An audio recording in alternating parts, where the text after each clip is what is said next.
Good evening everyone and welcome to another tournament stream. However, tonight is not gonna be exactly as we always do it.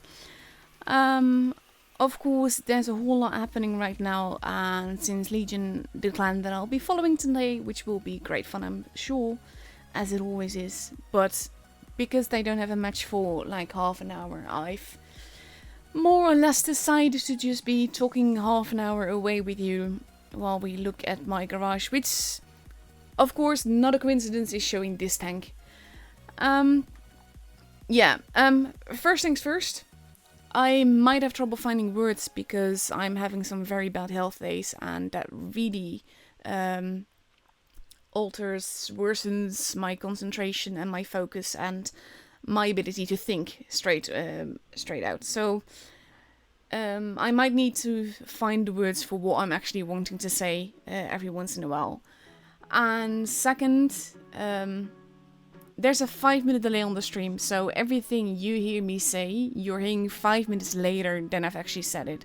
I will do my best to answer questions that are being asked in the chat and everything, but please be aware that because of that delay, it will sound very detached when I'm replying to you. So don't think that I'm ignoring you. I'm not. I can also answer questions on Discord. I don't know. But yeah, just take the delay into account. And yeah, as for the rest, feel free to vent your frustrations, but please do so politely and hashtag away. But yeah, like I said, I will be talking about everything that has been happening, because there has a lot been happening the last couple of days. First and foremost, the big bombshell, of course, that Brian, my fellow commentator and friend, and basically the best commentator that we've had, is quitting the whole commentating scene. He's quit SSCC and he's quit showing any form of content for Wargaming. And his reasons for that are, there's a lot of them that sort of accumulated over time, but in the end it is the ATGM and Wargaming not wanting to discuss it with him anymore. That basically was the straw that broke the camel's back. So he stopped doing tournaments. That's also why you're not finding him as a streamer today, and it's gonna be a very big loss. I can't even pretend to not be bothered by that, because I am. Aside from knowing that he had such heart and such passion for the whole competitive scene, there is of course also the fact that I love streaming competitive content, and so did he, and we did it for ourselves and for the players, and basically we got front row seats to really epic matches, and that's always been like completely awesome. And him not doing that anymore is just really weird, because he's always been like the guy that I've been talking to about things behind the scenes and everything, because there's always stuff going on also with Wargaming and all of that. And that's something that I will very much miss. And this is aside from the content itself, because like I said, he is the best streamer. I've no question about that. I don't doubt that in the least. He has the gift of the gab, he has the charm, he has the charisma, he's just really great at it. So yeah, that is basically sucking big time, and that is not really all, because like I said, brain derps trying to find the words and everything, but yeah. I find it difficult to cope with that, and that sounds really like emotional, and I'm just gonna blame it on being a woman and everything, but it's sort of like he's leaving behind such a big hole, and not just for you guys that watch his streams, but me for, I experienced the commentator Brian from a different side, and he's a guy that, aside from really liking, I highly respect him, and he's grown so much since he first started streaming tournaments, and it's such a shame to see him leave the game because of it.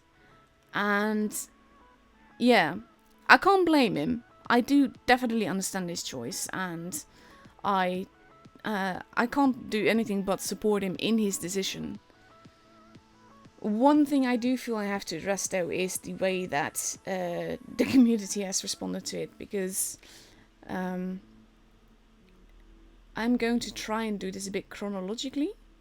No, that actually doesn't really matter. But the hashtagging and the names, well, the hashtags as names and the profile pictures being changed to Brian doing the thumbs up thing, I think that's epic. It's a great way to show your support to Brian, and I actually kind of started the hashtag movement like early in the morning, and then got asked to remove it because it didn't fit my role on the server as moderator. So I did that, but it kind of started living a life on its own. And I have to tell you, Wargaming's not particularly happy with me at the moment, because I've been sort of like arguing with them and everything, and just the whole hashtag thing, they did not appreciate that. At the same time, spamming the hashtag in every single channel in like loads of people at the same time, or whole walls of text, or memes about certain people, and just some of the more sexist comments that I've seen aimed at Alexandra, for instance, and just the way that Dennis has been attacked, Ribble Stripe, on a very personal level. All of that, in my opinion, is not okay. Definitely support Brian. Use the hashtag as your name. Use the PFP and all of that. But please be classy about it. That's basically all I want to say about that part of it. But yeah, I do feel that that has to be said. At the same time, I know that Wargaming has, let's say, not handled this to the utmost satisfaction. Wargaming and communication have never been good. I've been a CC since January 2016, so that's over 4 years now, and it's actually kind of scary when I think about how long I've been dealing with this. And we had a different staff back then. The staff for Blitz and everything was located in Paris at the time, and there were 5 people dealing with just the community part for Blitz, and it was kind of just as bad as it was now. The staff members themselves, they're very nice people and all of that, but even then, you would ask questions, and if they didn't want to answer, you would just not get a reply at all. And you would basically get like, we just pretend that you didn't say anything. And that is something that hasn't changed. Ever since Blitz came into Belarus hands, there have been some changes. Wargaming as a whole, at least the staff that we see, has actively tried to interact with us more. As a community. Not saying that they're listening, I'm saying that they're trying to communicate with us more. They're interacting more and all of that, and we actually see more of the staff. Before, I remember that with the Paris staff, that most people were like, huh, who's that? And they didn't even know who the staff members are. Now, we may not agree with them, but we need to know who they are. So that is something that I do feel that Wargaming has improved on. At the same time, they do the same thing with not really answering if they don't want to answer, and not really wanting to discuss a topic that they don't like. With the whole thing with Brian quitting, that was mainly over Wargaming saying that they were not willing to discuss it with them anymore, and I feel free to say that on stream now, because Brian has actually been sharing that himself, so it's already public information. Technically, I'm not allowed to share anything that is happening on the CC server. But yeah, that. And it's kind of that thing that makes dealing with Wargaming very frustrating, because especially when it comes to the ATGMs, what we see and what we feel does not in any way it's not in any way the same thing that Wargaming sees. I'm not going to say feels, because they're not really investing their emotions in it. But they held a survey, and I've not been asked anything, not sure about you, but they've asked they made a survey asking a bunch of players, and apparently like half of the players was fine with it, a part didn't care, and a part was not okay with it. And that's a very different answer to when you look, for instance, at Hasselmat's survey that he did a few months ago. That shows a very different result. And that is something that I've kept saying for months now, that I'm afraid that the numbers that Wargaming sees are not the numbers that we feel. Because if you look at this whole thing, the whole ATGM stuff, it is by far the most played tank at the moment. This one and the T9, of course. Not sure if I have that on this account. Doesn't really matter. This is basically here for background show. I've not driven it on the press account, mind. But I have it on my main account, and I will freely admit I've driven it a lot for my doing. But that's exactly the thing. The tank is OP. Even if you're not using missiles, it is the speed, it is the massive damage that it does, the pen that it has and everything. It is an OP tank. But it can't be balanced. Because if you nerf the gun or other features of it, with the missiles being fickle and not that easy to use, you would ruin the whole tank. So Wargaming does not want that. At the same time, the only way to balance it is to actually remove the ATGM off from it. And I'm all for that. Remove this whole missile thing, keep the tank, give it a normal gun and balance it. Because that is what it needs, and that is what it needs so much. And yeah, that is basically what I'm sort of stuck in as well. So I fully understand Brian with this. We've both been actively going against Wargaming and advocating basically the anti-right of the ATGMs about how they're breaking the game and how they will break the game even before they were in the game. And it is frustrating because that too is something that Wargaming does not hear. Because like I said, what we see and what we feel is not what they see. And with this tank being played so much, Wargaming is not going to see anything different. But the thing is, especially with the tournaments, it's being used there as well. And some people are saying, like, but if you don't like them, then don't use them. But that's the thing. Every other team has the same option to use them. And you are less competitive if you do not use it. Because especially if you have like a master of missiles, like one of the Nuts and Fatness and Iverson or something or other in your team, using these missiles can be basically a world of difference, because it can be the difference between a loss and a win, because you can shoot people from a position that you can't be shot from, and you can loop the missiles around, do massive damage. You can hit someone behind a rock, hit someone that's perfectly angled from an angle that won't do any that they can't really defend themselves for. And that's something I find incredibly frustrating, and for me that's the main reason that the ATGM break the game. I've been saying this for months, since they started testing it, and to be fair, when I first started testing it I didn't really see the problem until I saw Iverson's results in it. And he started sharing some of the things that he did with it, and that he did with such an ease that I know that in time everyone can learn it. Even the players that you are like, yeah, they're not gonna learn, even they will be able to learn to loop missiles around. So that for me, the ATGM is a huge problem as well. But, and this is where I'm struggling with my conscience basically, I've been dealing with Wargaming hardly listening for well over 4 years now. And I haven't decided yet if this is going to be the turning point for me as well, and if I'm going to follow in Brian's footsteps. I honestly don't know. I still love the competitive gameplay. I love streaming it. I love showing it. And even though I'm by far not the commentator that Brian is, and by far not as good at it as he is,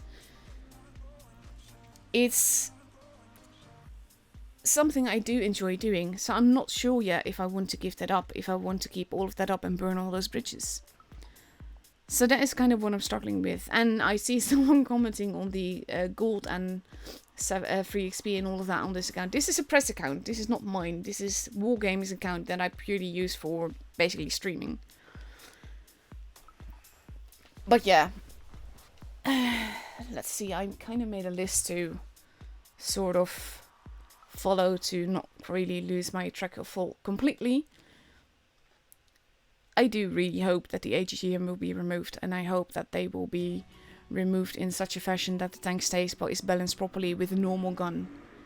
But at the same time, with Wargaming showing those numbers and seeing these tanks being played the most at the moment by far, I have a feeling that they will not be removing the missiles, and then it's a choice that we all have to make whether or not we want to live with that or not.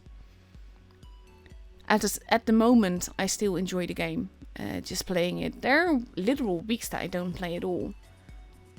But overall, I do still like the game, and there are certain tanks that I love driving, and it gives me some distraction from everything else that is going on, not just in the world, but also in my own life and everything. But yeah. And Brian is Rolling Swarm, of course. He will be doing other content, I'm happy to report, so we will still get to see his charm and his charisma and his enthusiasm and passion, just not for this game. So yeah, let's see, what else have I got? That's not the only problem with the tournaments thing. You also have the general paywall with the premiums, and most premiums aren't really good enough to make it into the competition, but when you're looking at the T22, it definitely is, and that is a problem on its own. And I still dislike that it's not even been for gold, it's only been for crates, and crates have been for gold, but seriously, the tank has only been for crates, and there's only been like a 4% drop chance, so some people will have been able to get like really lucky and get it for very cheap, and others will have paid tons and tons of money for it and still not gotten it. And that's something I really hate. So yeah, that should hopefully change as well. To be fair, I wouldn't be against Wargaming excluding tanks from tournaments, like all premiums and collectors and this thing, and see how that goes. At the same time, it's not in Wargaming's best interest to do so, because even though they don't really invest all that much in tournaments, it is some exposure for them, and the tanks that people see being driven on in tournaments are tanks that are generally being grinded after. So these tanks being used in tournaments is only in Wargaming's best interest. And I see people talking about update 5.5. That is seriously, for me, one of the most frustrating points in my whole Blitz history. I absolutely hate that that it happened, and not just because of the low tiers. Low tiers are unplayable right now. They're unbalanced. It's boring. It's not fun anymore. And it used to be fun, but that's very different now, like I said. But the thing is, it has made people rush through the tiers a lot faster. But the thing is, I've recently actually been talking to Wargaming about that, and even though he couldn't give me exact answers, he did admit that player regency, I can't brain, basically new players are staying in the game for longer, which is exactly why they implemented 5.5. And I just feel that it's a shame that they ruined at least 5 tiers by doing that. And that everything is so unbalanced now. You have tier 9 and 10 are basically ruined by the ATGM. You have tier, well, 8 as well, actually, with the E1. And the E1 is actually stronger tier for tier. Then you have tier 1 to 1 through 5, that is ruined by the whole low tier stuff. Then you have 6 and 7 that meet the Smasher. I know you don't always meet missile tanks, you don't always meet Smashers in those tiers, but overall, all tiers have problems right now.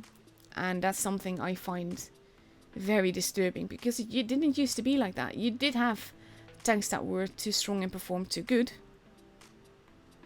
But yeah, this is different, and I really dislike the direction that Wargaming is going in general. And the way that they are basically over-fantasizing, that sounds wrong, but over-fantasizing the game. Like, the ATGMs, missile tanks have probably existed, but it's not something that belongs in Blitz. Then you have also all the weird game modes, and I don't mind them as long as they're temporary. I actually have to admit I quite enjoyed the gravity mode event. But you also have the fantasy consumables and the fantasy provisions, and that is something I really do not like.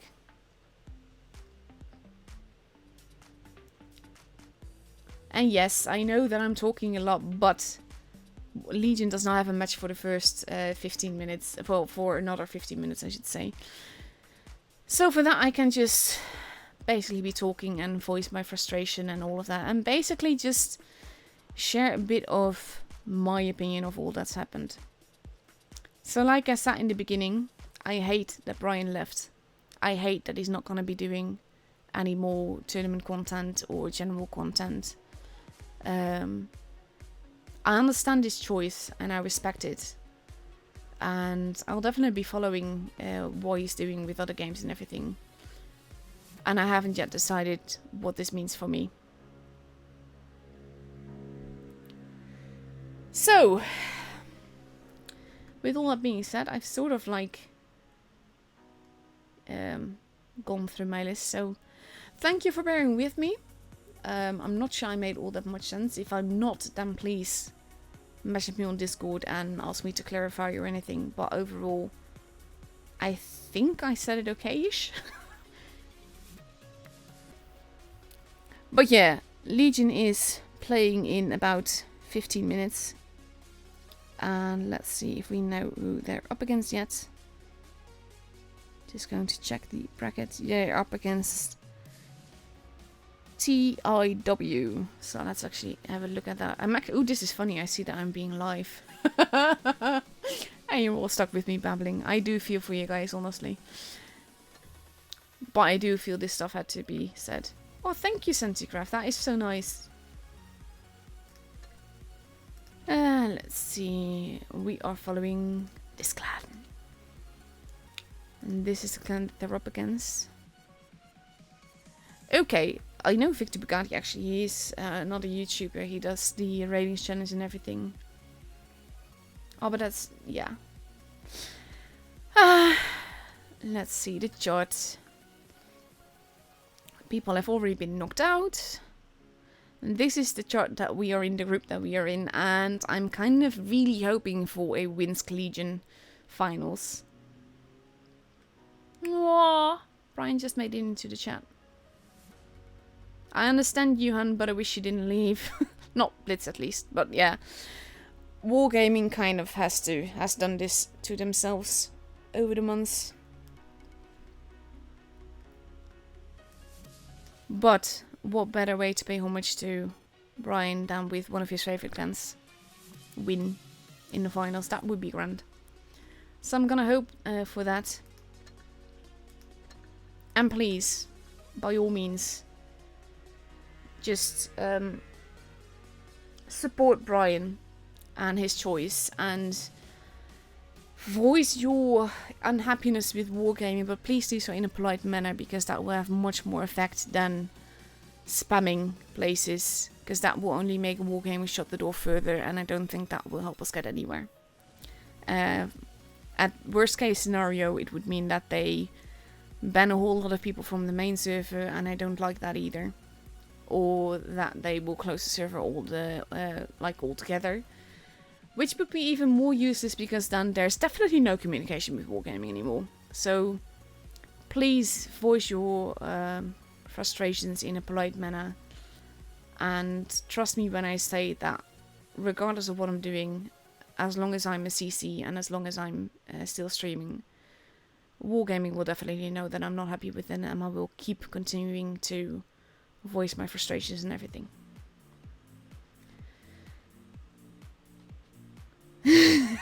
Oh, you will hear exactly when I've read that. But yeah, we are basically waiting for the room invite. That should be up in like 7 minutes, so I could potentially play a replay, but I won't, because I feel that this first hour is actually more useful not showing the game. But yeah, honestly, right now I'm sort of out of a subject. Now there's plenty. I could like repeat myself repeatedly, because that is what I generally do a lot. But yeah, we will try and have fun regardless. And even though I know I could never fit his shoes. He's a very big man. Haha. But no, I will not even attempt to fill the hole that Brian has left, because there's no filling that. and the only thing that I can do is the best I've generally done, and to at least show you some quality tournament play. While I decide to make up my mind, or try to at least, about what this means for me. Because, to be fair, in all the reasons that Brian gave for his leaving, he's not wrong. And that's the most frustrating part. And for him, it was a wake-up call to realize that and to just say, yeah, fuck it, I'm out. At the same time, that kind of makes me look at things differently too.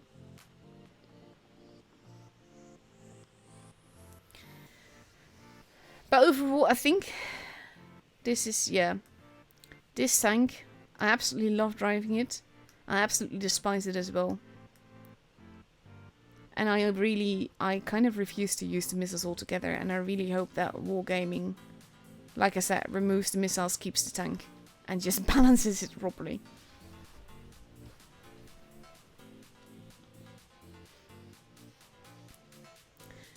So, about 10 minutes left, 5 minutes before the room invite is up. Let's see how the rest is doing. If I have to bet for this, I would say FBI versus the German Legion for this one. That could be fun. I kind of need to make an extra effort now and see if I can get the whole website stuff that Brian had. Well, like I said, I hope for Legion versus Winsky.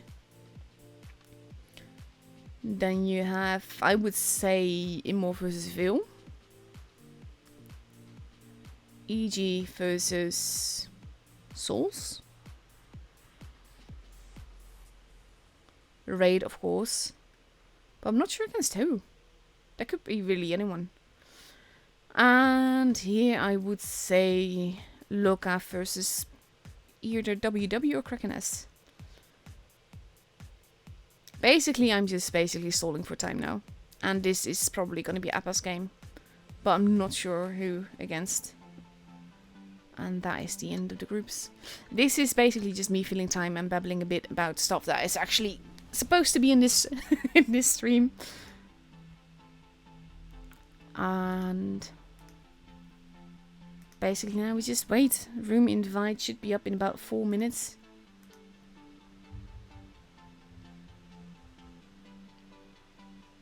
Oh, there's a whole lot going on with. I can't really believe that some people don't know yet that Brian left as CC and commentator. I like pie, Jack Cypher. I also like bacon. A bacon pie would be amazing, but it should be a savory pie then. I actually learned something really disgusting today. Domino's near me is making a chicken bacon pizza, and it's not like chicken and bacon. No, it's chicken bacon. I'm like, why? Just use bacon. Oh, I'm seeing, can you please shortly explain why you left? I did mention this in the beginning, but Brian left the commentating world and the CS and left as a CC mainly because of Wargaming shutting the door with communication and with regards to the ATGM, and of course because of the ATGM themselves, because they're broken as heck. And Wargaming does not see the problem with getting hit from behind while you're behind a rock or perfectly angled and all of that. And the frustrating part is that is exactly what Wargaming envisioned they would do. So Wargaming sees no reason for that fact to remove them. So in a few minutes we will get to see the first actual tournament matches of the evening. And I will be focusing on replays and actual tournament content then, but I felt the first half hour should be a bit of explanation, a bit of frustration, and a bit of homage to Brian for all the amazing job that he's always done.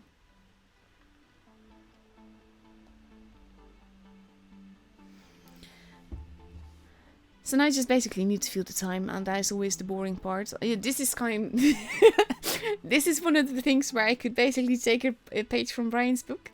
Because he's better at this stuff than I am, and I can't play PC to save my life, so you're always stuck with replays in between matches for me until I get around to actually learning that. But again, I have some massive health issues and they keep me from concentrating and focusing properly. So it is very difficult for me to play properly at all, let alone in a new sort of game mode as in PC. I have difficulties also like using buttons with one hand and the mouse with another hand. It's stupid, I know, but I've never been able to do that.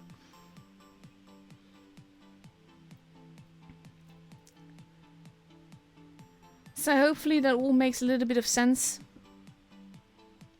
And like I said, now we just wait. Room invite should be up in about a minute. I will try and see if I can squeeze pretty much of what I've been rattling about in a more properly worded blog.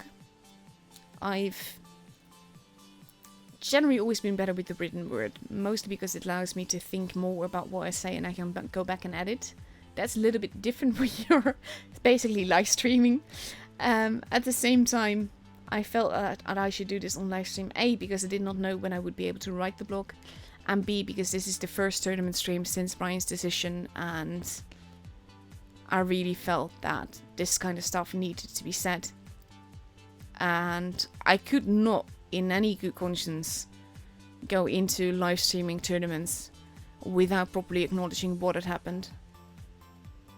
So yeah, that is basically my reason for wasting half an hour of your life if you were here just for the tournament matches and don't care about any of the drama that is happening.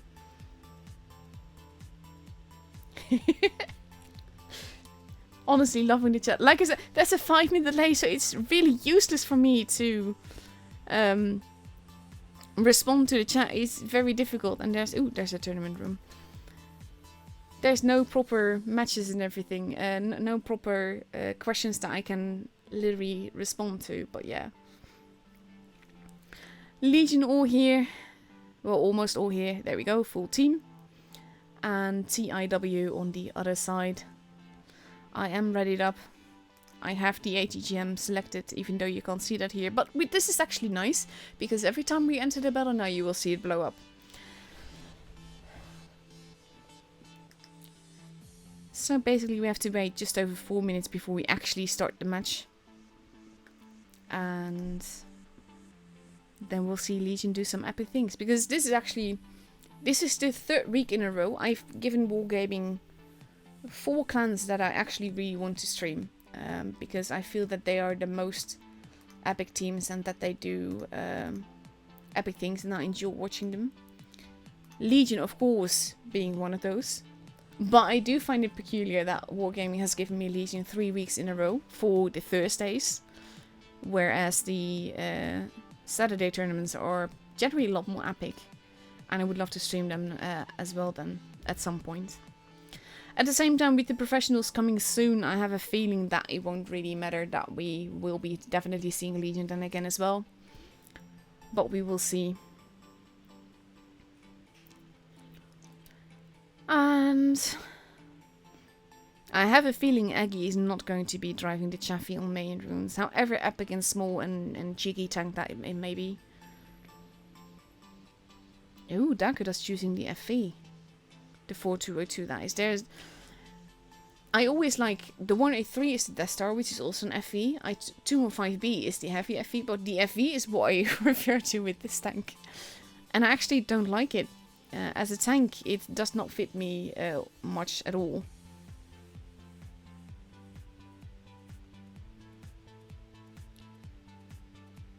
So TIW is ready with a Sherry, surprise surprise, 2 113s, an IS-7, an E50M and 2 E100s. This is of course a map that allows for heavy meta, and well, super heavy meta I should say. And we have been seeing that quite a lot. At the same time, I do very much notice that that Legion is not picking a Sherry.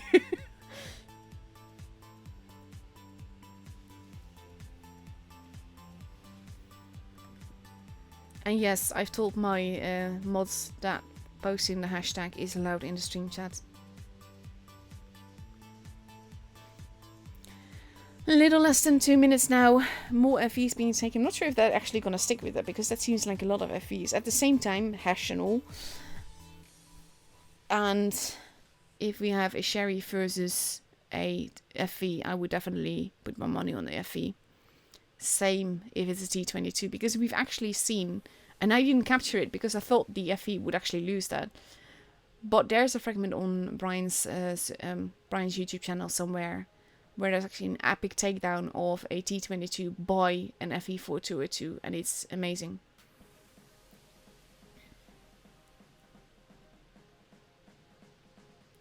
And no, I do not have 200k gold and 30. I kind of need to ask Wargaming to fill the press account again, because I've kind of broken it. But it's not something that I manage. It's Wargaming's account. I basically get to borrow it. So with little less than 1 minute to go, we see Legion now completely ready with 2 E5s, an IS-7, 2 FEs, and an E100 and a grill. And I'm kind of curious to see what they will do with that, because... and Eggy taking the canny also. I have an inkling that it's not going to be able to carry as hard in tier 10 as it is in tier 3. But yeah, the grill has been replaced in the meantime by a 1A3.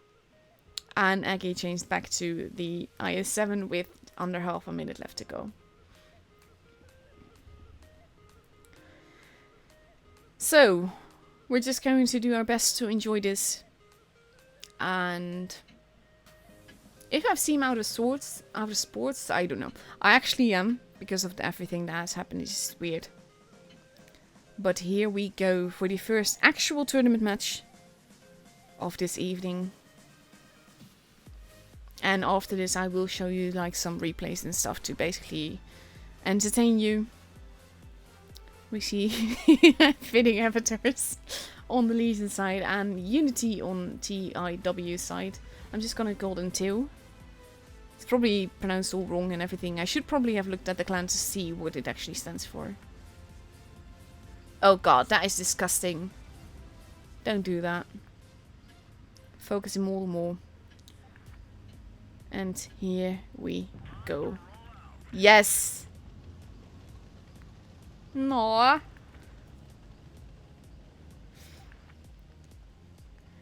So we see Legion heading a bit towards base C with the 2 FEs and the rest of them staying more in the base B area. I'm actually trying to... There you go. Whereas Steel is spreading to A and B, with the Sheridan in the middle to overlook. Dakudas basically waiting for it, and they've been spotted. And whereas the Sherry shot and missed, the FEs did not. And Angie is now capping the base securely. Don Vano moving up and forwards to basically prevent... Oh my god, he got wrecked. I have a feeling the Sheridan's being focused a little bit. Not sure why, but... But yeah, I think I'm allowed to be biased now. We have the rest of 2 moving in. And Whoopsie now potentially in trouble. He's not seen them yet. Now he has. And he wants to get a shot in. So he's actually skirting the rock spot. He's actually taking damage now. At the same time, Sasaki has lost a lot of HP as well. There he goes. Dakudas finishes him off. The E100. They know that there's a camper over there. And they are shooting him, but at the same time they're allowing Legion to get behind them. There are more people dying here. Sorry, I missed that. I was focusing more on the middle over there. Whoopsie taking a hit. But I have a feeling that some... Oh my god, that was painful. I think he wanted to go in to shoot the 113.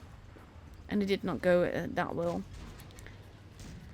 Legion losing some tanks as well, but basically they're all clustered together here, and 2 is basically going to be losing this based on the fact that they are being pincered.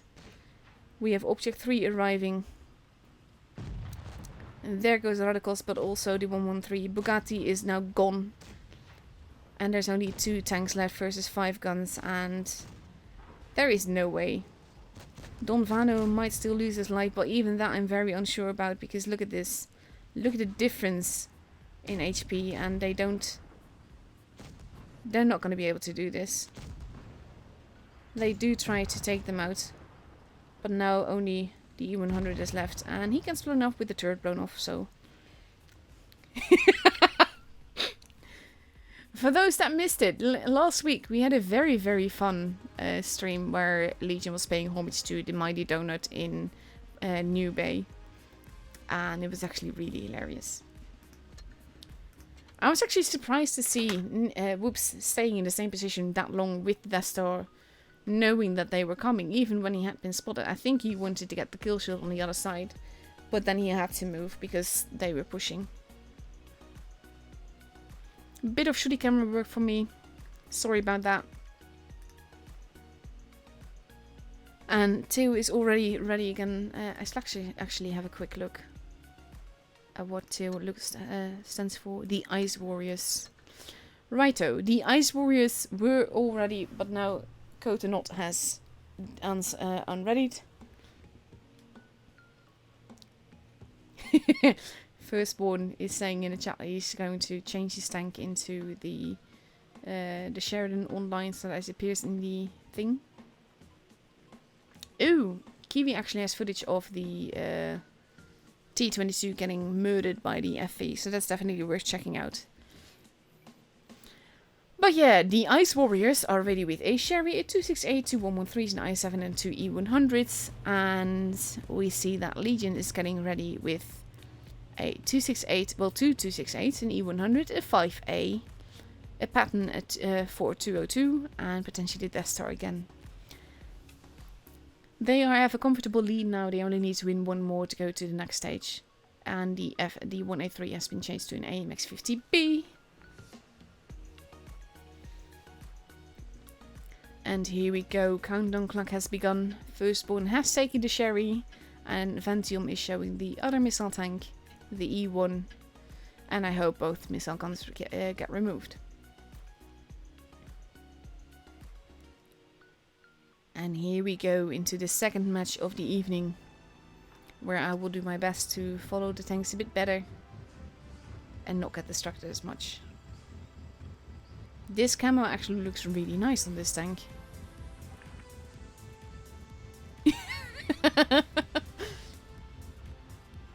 Okay. Yeah, you're kind of asking for that when you ask that.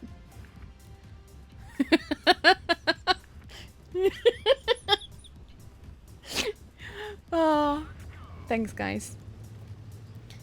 Even if you're not doing it for me, but you're just having fun, I do appreciate it. So we see part of Legion again heading towards base C and the rest towards base B, but staying more in the middle. And basically the Ice Warriors doing the same thing as they did last time. Time to died. Not exactly the best grammar. And Whoops is basically pushing in. Ooh, and bouncing a missile shot there, and they are just tearing the Sheridan apart. And in at the background we see, oof, oh my god, he's almost gone now, and he doesn't really have any defense. He's kind of just being focused just a little bit. And oof, the Radicals just lost a ton of HP. But they are taking way more HP than they are giving. And in this case, the Sherry has almost reloaded. And there he goes. Whoopsie taking him out with one of the clipper guns. And now Paktama, who was recruiting, is not looking all too healthy. And there he goes. And Dakotas pushing into the middle, going to potentially cap a base. No, he's not. Not sure what he's doing. Turning around. Cotonut at the other side. But the losing a lot of HP. Don Vano not looking too healthy either, but Object 3 is doing just fine. And the rest of Legion will be pushing in to take out the tanks tower here. Basically, there's too many action fields to show you. I'm going to focus on this side with Cotonut and Don Vano. And see if I can show you the rest. There goes Cotonut. Victor not looking too healthy himself. Not with the massive guns that are coming. They track him. And Object 3 is probably... No, he's ignoring him. He's going after Boxu. There goes Victor. And there's only 3 tanks left at this stage. And there goes one. Then you have the 113 over here that's not going to be happy with 268 arriving. Even though he's not yet dead. He actually takes a hit. But we have Eggy coming in. And that's going to be the end of it. And then only Igor is left. And even though he's fully loaded, he does bounce that shot. And ram kill is denied by Object 3 shooting him. And the Radicals aiming at Object 3.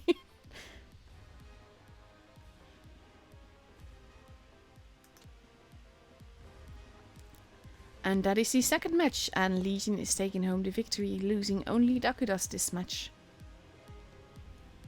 And kudos to not using any missile tanks.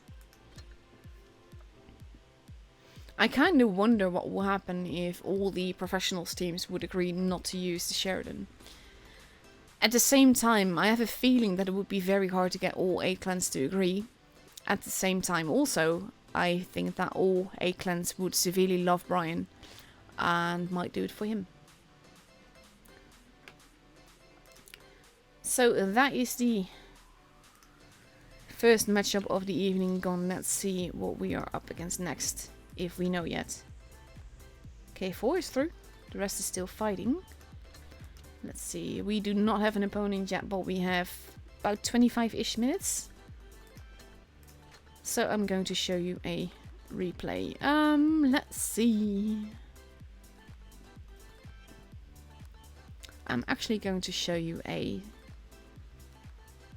lovely little game, which was described to me as a dull game, but I'm curious to see what happens.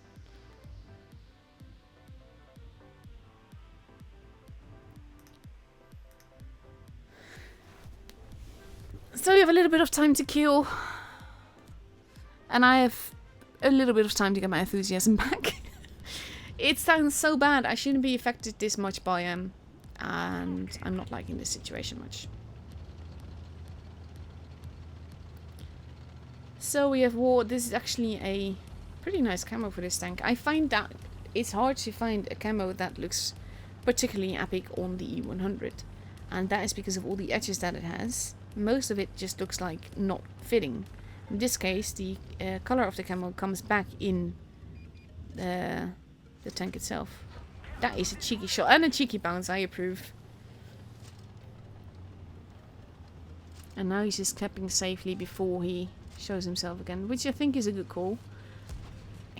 Oh, ow. And he can't even shoot him back. That's mean.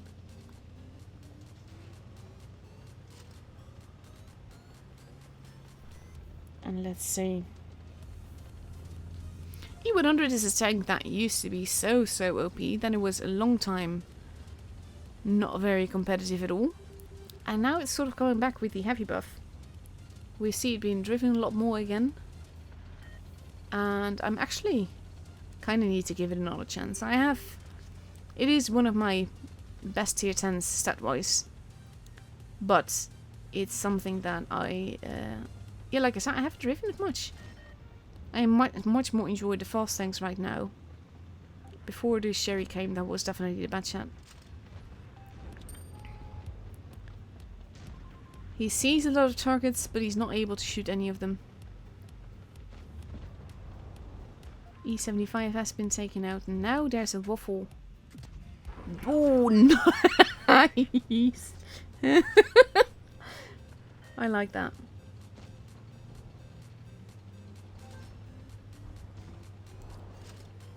So base A is being kept, but it means that the team is even more divided. And that's generally a good thing for... Nice! I always look at the minimap. I'm not sure how many of you, well, the competitive players definitely will be, but how many of you are map aware? Like, I generally keep track of where I've last seen an enemy, where I see an enemy and everything. And we know that there was one guy in the middle who's been taken out now, and the rest were all around base A. The tortoise did not listen. But he was talking about the grill. That is... No, this is where I would choose Premo, just to make sure that I pan. But he does pan that, so I have to give him credit for that. They have 3 bases. It is 4 versus 4. But with 3 bases, you have a definite advantage. And the Batchat is being... Ooh, ooh, nice.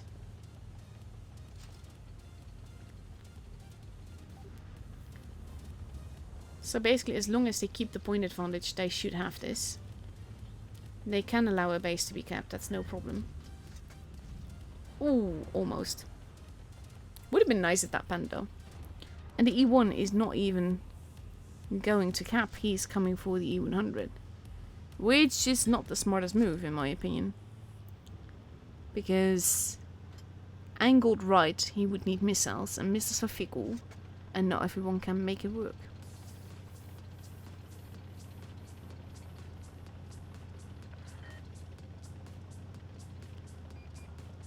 The Hori there.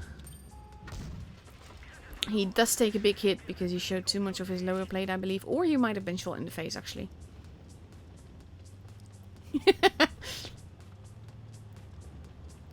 Oh no! Don't mute time. He was the Sherry that got absolutely wrecked last match. You can't blame him for that.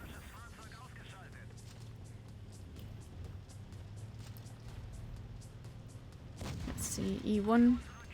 Nice little bounce. Crush the ATGM. No, you're not doing it. You're not crushing. Oh, that was a HE derp. But they are winning. And it will be a cheeky supremacy win. Let's see if we can get that kill. They need to kill him in order to win. That will do it. Oh, that's evil. I like it.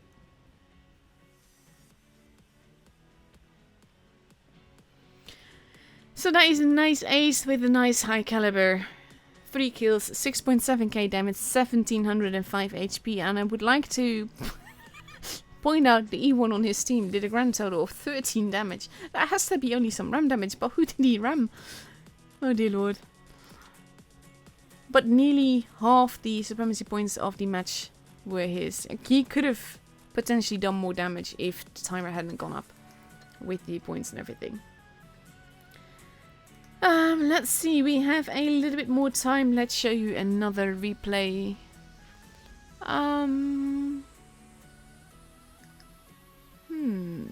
Let's go with this one.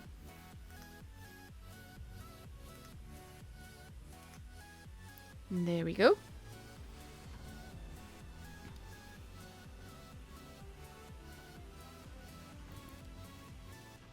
BPS, one of the most generous clans out there. Really nice clan, but also support a lot of content creators, and it's utterly amazing.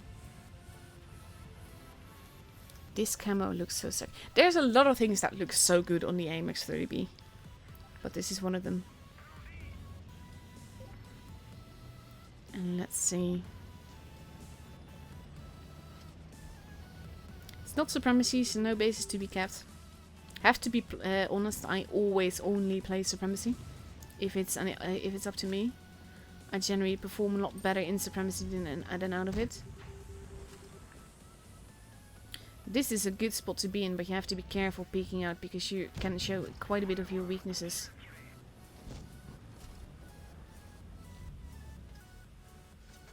Oh, this is aw, that didn't do any damage, but that was nice.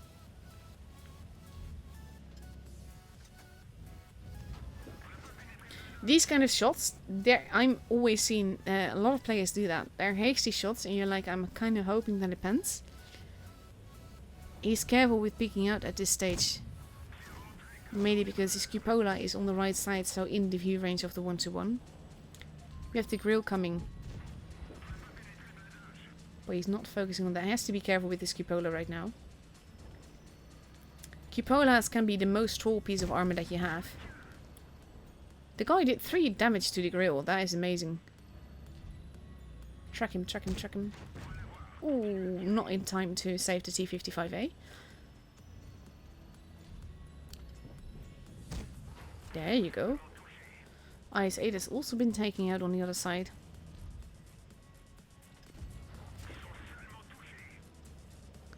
And this is something this is what I mean with this can be a great position. Because you can work it, but you need some team around me, because it's hard to get out of it. And he's taking some hasty shots. If he'd taken a little bit more time, he'd do better here.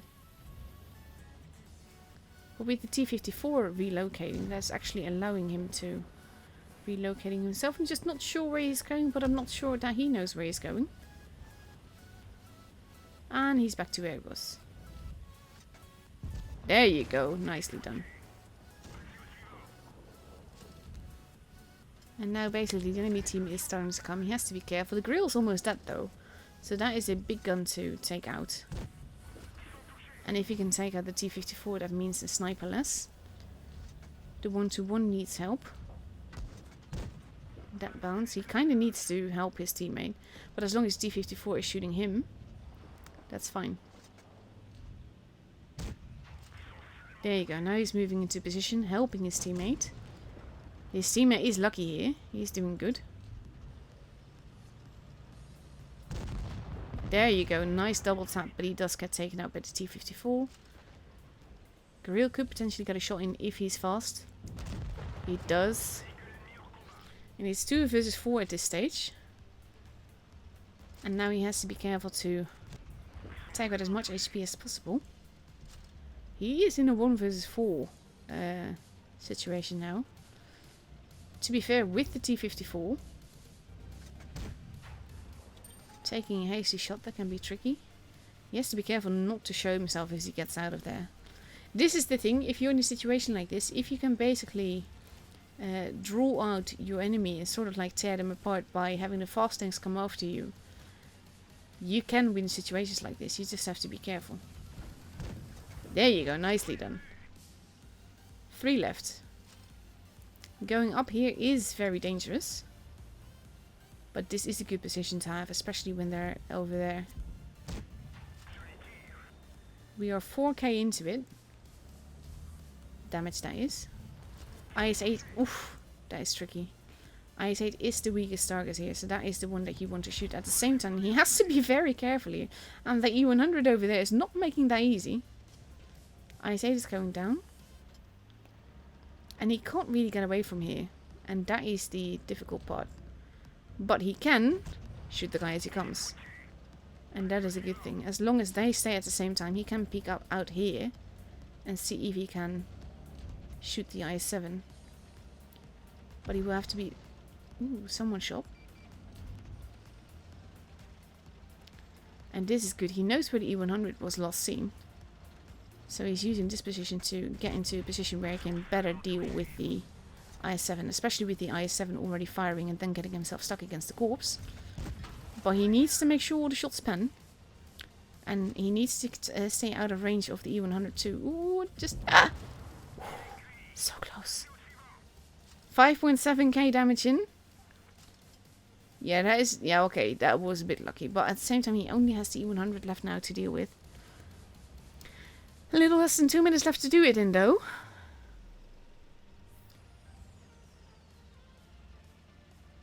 Let's see if he's going to manage that. Because the E100 did have quite a bit of health left. We know where he is now, though. That is definitely helpful. No, you should have taken the time to take that shot. Oh, he's not even been spotted for it, though. Now he just has to be careful with his cupola. And take the time to take the shots.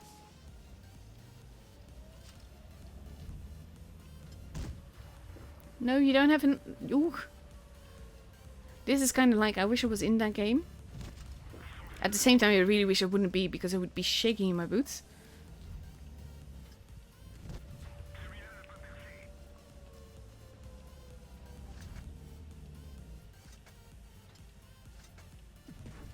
That pan, though. But he does not have a lot of heat shells left, so he has to be careful. And anything that he can pen without heat. Ooh, he only has 1 heat shell left. And not too many APs at that. That is going to be very tricky. Oh my god. No! Aww! Aww! Oh, that is sad. That was so close. 6.7k damage, nearly 0.8. 6 kills, that would have been a raz if he'd managed to pull this off. Oh, that was so close. I think if he'd taken more time to shoot the E100 from afar, he might have had a better chance. Or gone in and seen if he could circle to death him. Oh, wow.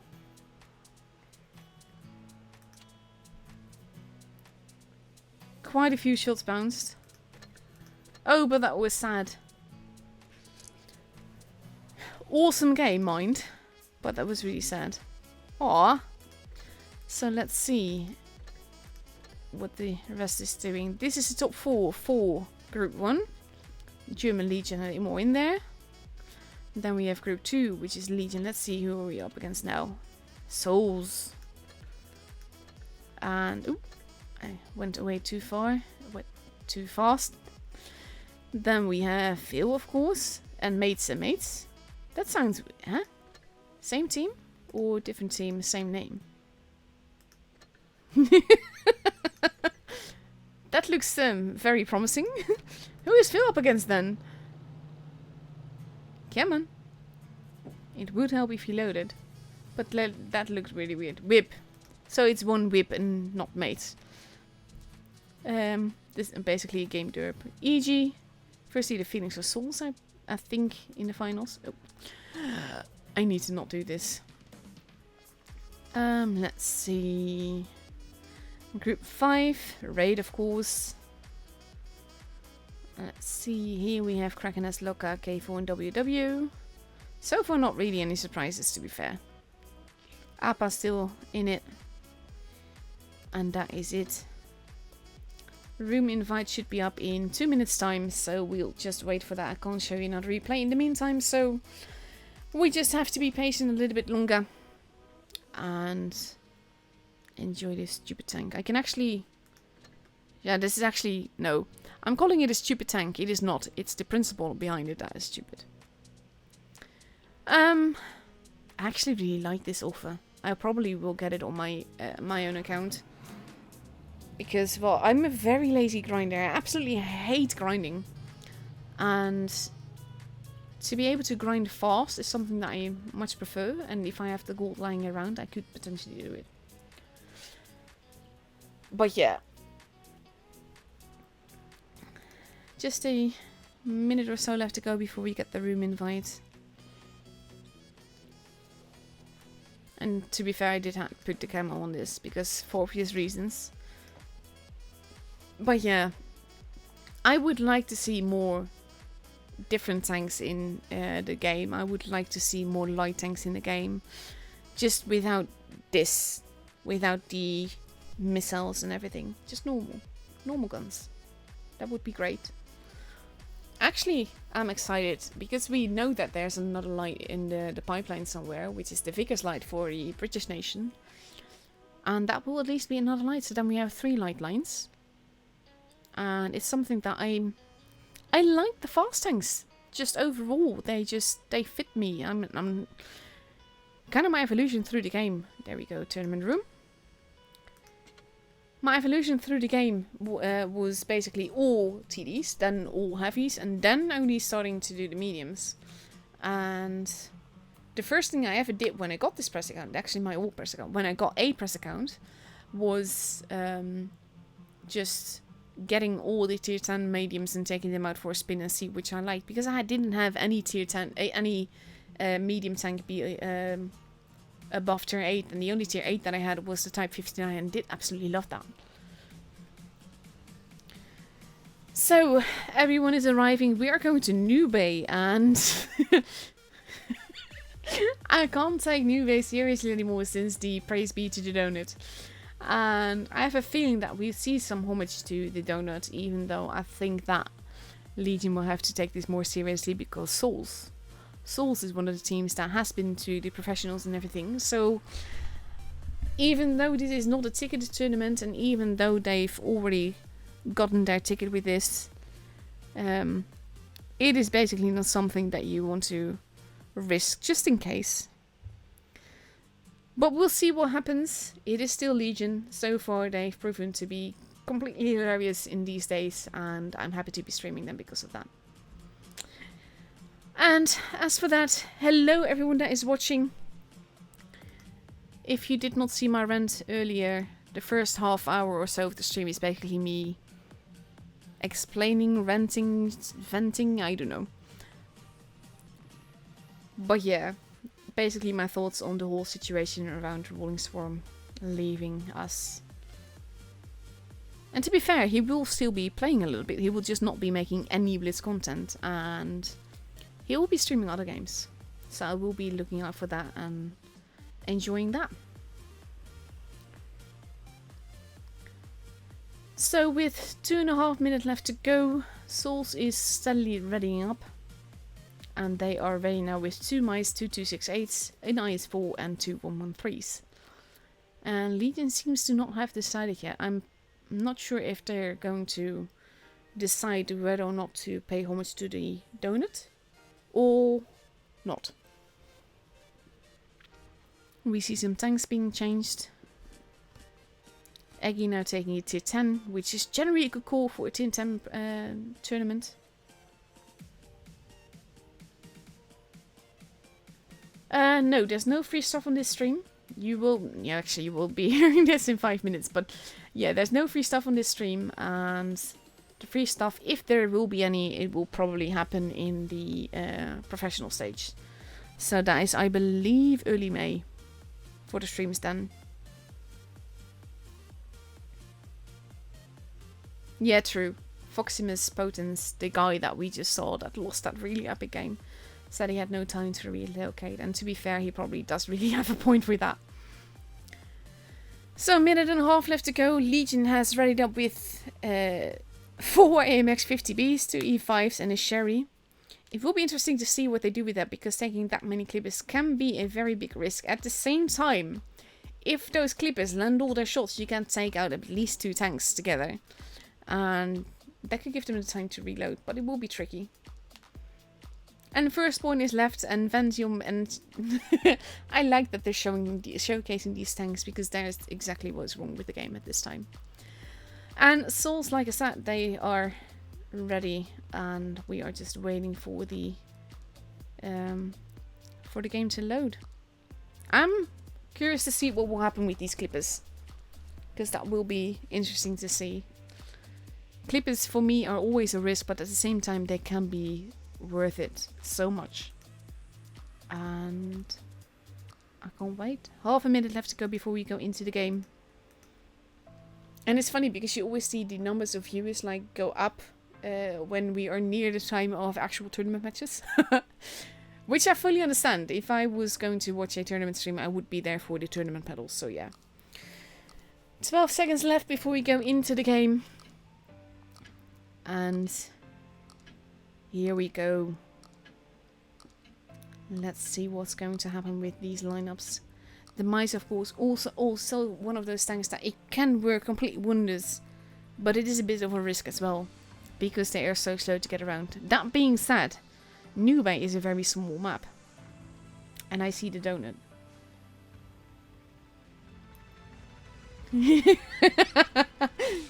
In the meantime, Nuno asks, why not buying that OPVK 168? Because I got it out of a freaking crate. Yes. And let's see. Let's go up and away.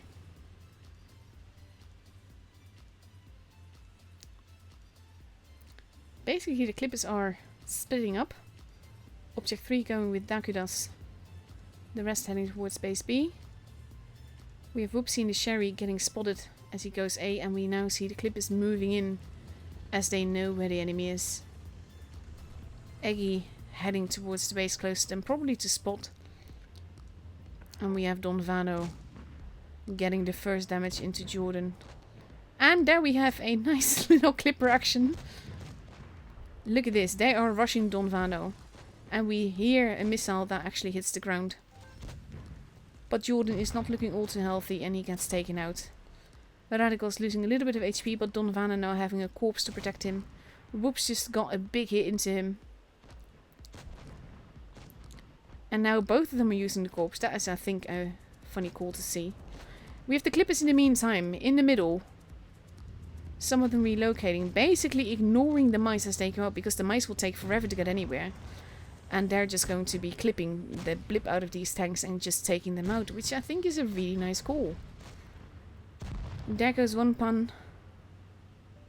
The Radicals losing HP. Dakudas has been taken out. But even if Radicals is going to lose his life, they've lost 4 tanks already, nearly 5. They have lost 5 versus 2. And now the mice are arriving. And some of the Clippers are reloading. But the mice are now in a not favorable position, showing their weaknesses to at least a few of the Clippers. And they can only do so much. They can focus on one tank, but they can't focus on all the tanks behind them. NG has now reloaded and is clipping them from behind. Don Vano has let himself drop. He's been pushed over.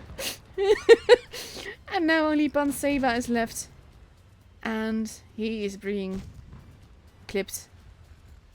And he's pushing Object 3 down. That is one way to do it, I suppose. And NG wants to be pushed as well. But it's not happening. They kind of want to play the pushing game. Panseba happily obliging them. But it doesn't seem to be working with only one mouse. He is losing some HP over it, but he doesn't seem to be... Oh no, there he goes, there he goes! Ah, and Object 3 takes him out.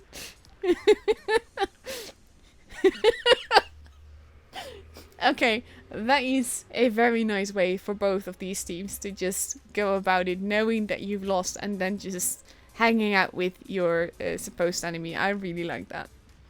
Well done, Seba. And actually well done both mice, to be fair, because that was funny. So a minute and a half left to go before we go back into the game. It is 1-0 for Legion in this best of 3.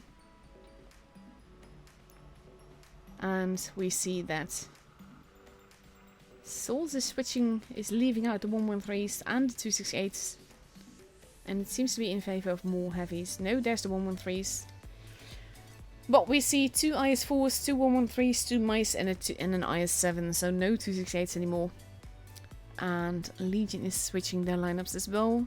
Removing all those clippers. And let's see, a little less than a minute. They have plenty of time to decide what they want to do.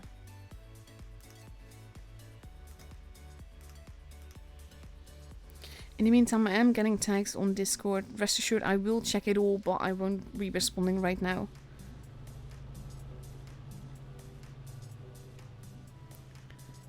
So, half a minute left to go. And then we get to see Legion now ready in a 268s, 2 E5s, 2 IS4s, and 140 and a Sherry. So, very different lineup, but the E5 stay and the Sherry does as well.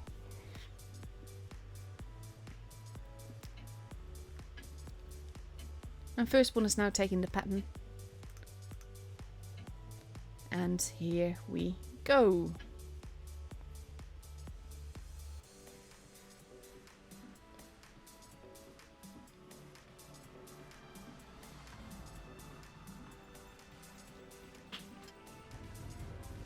Let's see.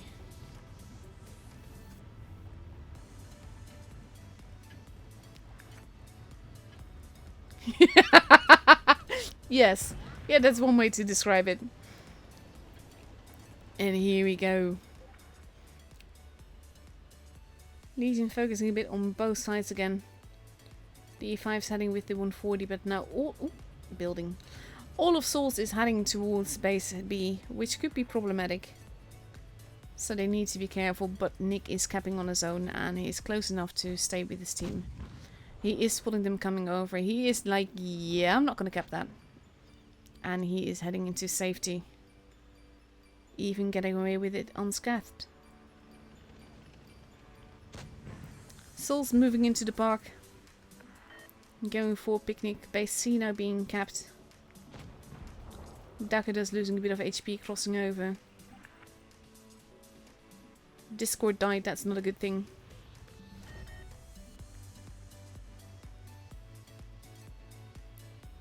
So let's see. 113 of course one of the more juicier targets. And Pan in a position where he can get shot every time he goes back a little bit. Eggy now pushing together with Dakudas and Radikos. And they are focus firing. Legion pushing in. Eggy potentially not doing too healthy. But there goes one. Hoshek has been taken out. Probably pronouncing that all wrong, I'm sorry. And they are going after the IS-7 next. And they are protecting their own, wanting to keep Eggy alive. Eggy not looking too healthy. Dakuda's not looking too healthy either. But there goes Internet. We have Jordan being kept from firing. Whoopsie still alive. Taking out Pan Jordan. Eggy only just vanished. Angie being violated. There goes Pan Arty. Dakudas has run away.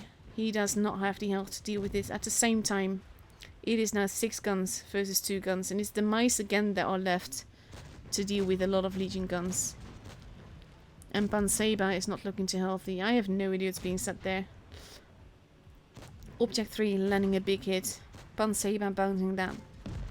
But there he goes. And now there's only Pan Miss. I'm just gonna go with that. Left. And he is running after NG. Wanted to take him out. Whoopsie actually driving in front of him. Are they going to take him to the donut? Radical's losing some HP. Dakudas making his way to the donut. Driving through the gas thingies there. And he has arrived, making space to pay proper homage to the donut. Radicals has been taken out in the meantime. And we see Legion taking position to properly worship the donut.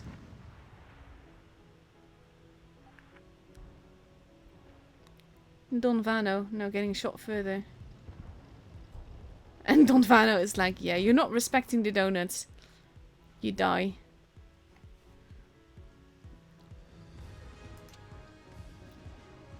How dare you disrespect the donuts. Praise be to the donut. And that is the second matchup of tonight. It's just all in good fun. And again, I like that things got less serious once the end result was clear. Oh my god, the donut. So let's see, we don't know yet who we will be up against, but let's have a look at the chart and see what time. So about 20 minutes from now, which means that I have about 15 minutes of showing you replays, which is about 2 or 3 games. So let's see, what do I want to show you? I do have missile tanks replays, and actually I don't want to show them. Let's go with a... Oh, I'm actually... This tank is so... I've not seen it much recently, and... This is one of those tanks I actually quite like. I don't play it nearly enough, but I have like a gazillion tanks, so that kind of makes sense.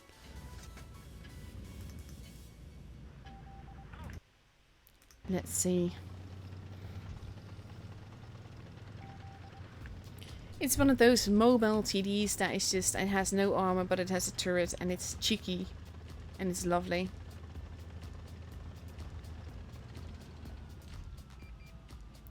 That is a cheeky position to take. Ooh, that did not pan. But basically they were wanting to be in the same position. And he's not going to pick up over there again. They have to be careful with tanks that might be in the middle. He is switching to HE. If that pans, there you go, noise!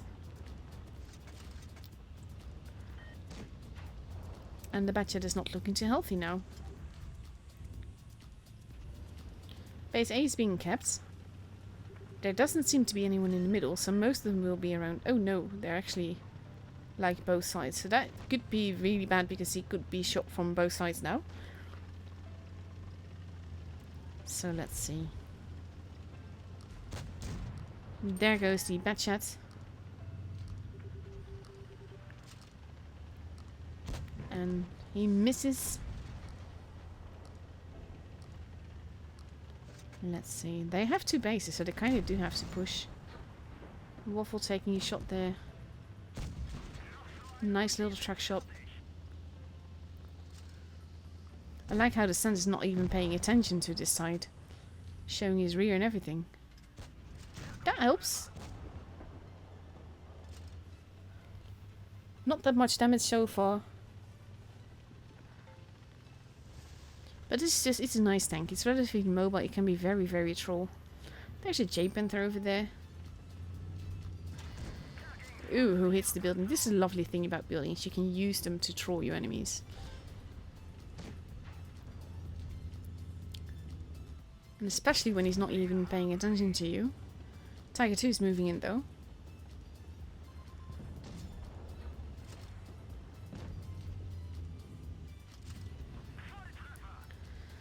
So let's see. 4 versus 3, both have a base. Enemy has a great point advantage though, so they have to be careful with that. But he's still full health. And he's using a Tiger's cannon fodder here, which I definitely approve of. And that's the end of the Tiger 2. I do really like this tank. Like I said, I need to give it more love. T49 is there. IS-3 is a lot more HP though. There you go. We are 4k damage into it by now. That is how lovely the Scorpion G can be. T49 takes out the IS-5. There we go. Both of them are one-shots. T49 has been taken out. The Waffle still present. And our Scorpion G just pushes right on in. And kills him off. 2 kills, 4.2k damage into 8. That is lovely.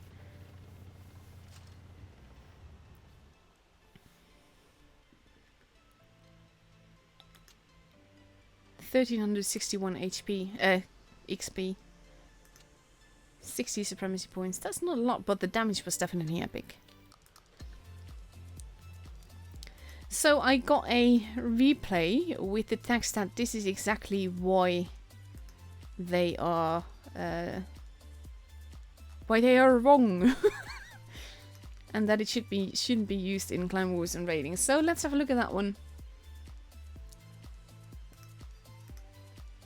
Just need to be a little bit patient with my browser because all of this, my whole laptop turns slow when I'm streaming, which makes sense because it's only a laptop. So you just need to be treating it with a bit of patience. And let's see.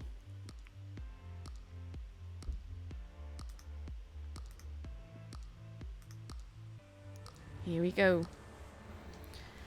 DJ Semo, probably pronouncing it wrong. Apologies for that. Versus Rashford, no less. Actually, who else is in there? Kraken S as well, and Veil, and EG, and FBI, and more Veil. This is a very epic match. Oh, there you go. That's what I want to do.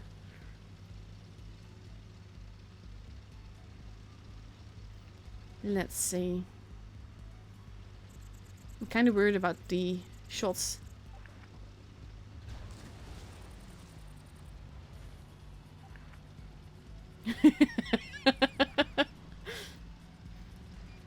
These are all very epic plays, so that's saying something.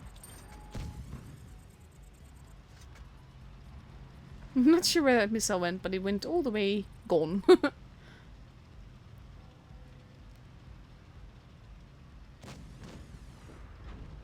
And we hear the missiles. The missiles do have a funny sound. I have to admit that I do like that.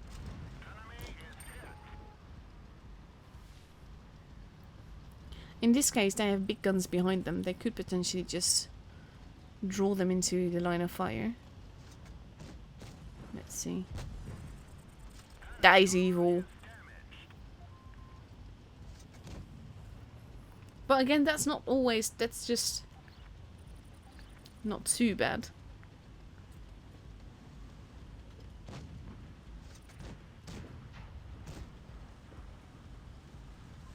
And he is pushing in now. He wants to get that sherry.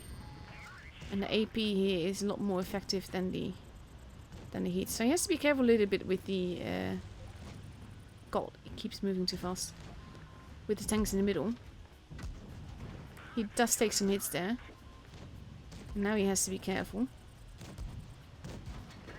And he's steadily losing more and more HP. But he does have a relatively good team here.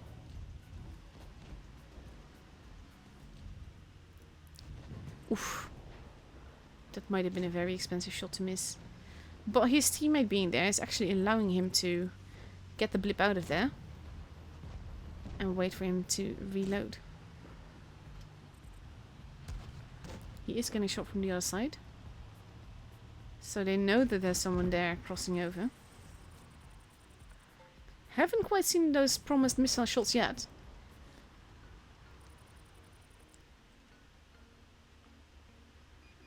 There we go. This is the difference between me and a pro player. He knew that it would have been the STB. I do not.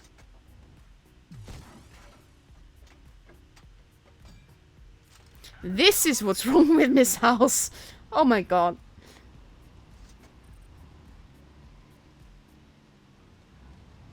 Let's see. Let's see if you can do that again. The fact that you know how far you have to let it go in order to make that hit.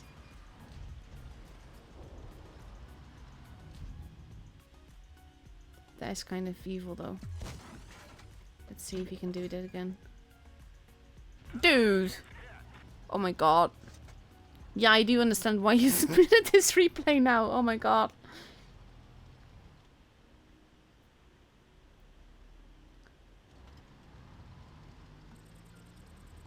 FE in the middle, STB running off. No, no, no, no. Okay. That would have been really, really bad if that had happened.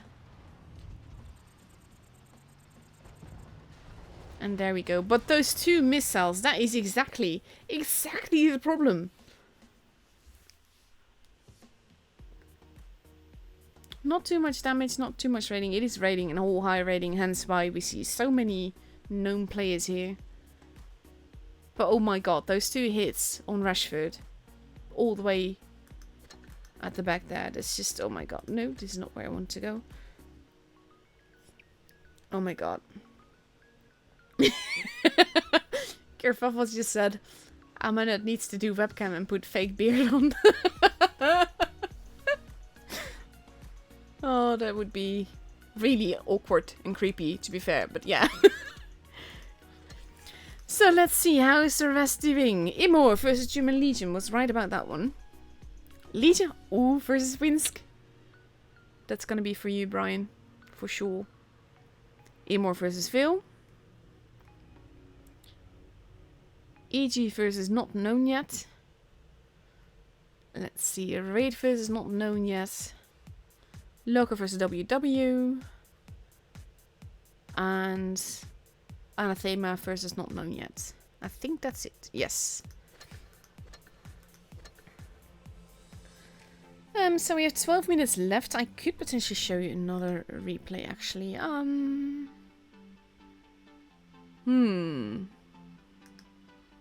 Oh, let's go with the new little tank and see how it does. I will be showing some of these replays again for the Asia server on Saturday. Mind.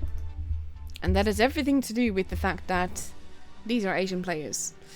If you want me to show off your replay on stream, it has to be an ace, it has to be a tier, well actually, nah, let's go for tier 7 and higher. I have a channel for that on my Discord server. What does not work there, so I will want a replay and a screenshot of the results. Like, as in the battle results that show that it's nice. Now they're talking about my dressing up as a wizard. Complete with beard. This is sounding more and more disturbing, guys.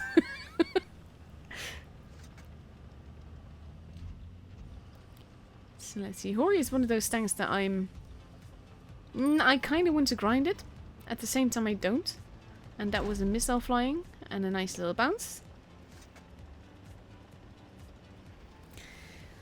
I'm a lazy grinder. This is why I would need those 55 times certificates, because I absolutely hate grinding. It's nice shot. He didn't even aim that. Oh my god, seriously. I hate grinding. It's boring. So I like grinding the bare minimum. We have a Foch here. Again, he doesn't even aim. He just shoots and he pens. That is evil. I like it. That is why I kind of want a stank. There you go. Track him gives you some seconds to pull away. He does have his adrenaline activated. The T-57 Heavy kind of wants a piece of him. But you can be shot in the face by a TD, so not really a good move from the T-57 Heavy. I like how forwards he's being. This is exactly how I love a TD being played. A TD doesn't need to sit at the back. There's a fine line between YOLO and basically what he's doing now. But this is a lovely game so far. He's very cheeky.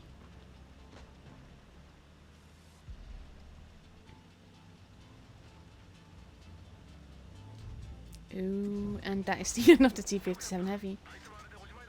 IS-4 not happy with the missiles.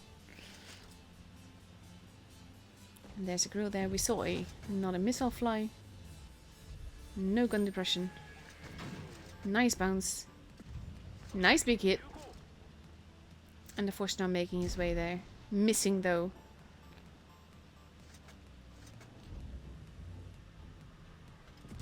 There you go. Nicely done. And we are already 4k into it. That is just... See, this is why I kind of want this tank. There's a Sherry there. And we see more missiles. You can't really shoot the chieftain like that. You kind of have to go around or go back. And he is going for back, but it might be a fake move. I-7 watching the rear there. At the same time, this is the difference between TDs, because look at what the gorilla is doing for their team. All the way to the back. Again! He didn't even aim!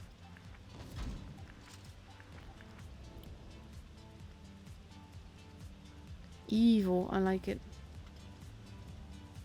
But he kind of has to take that I-7 out. Let's see. Flank, he means.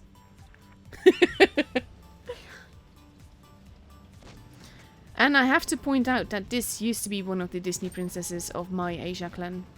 I say my Asia clan because I'm actually in it. I don't play on the Asia server because I have too high ping and I can't manage it. But I do love... Oh, no rest for him. Denied.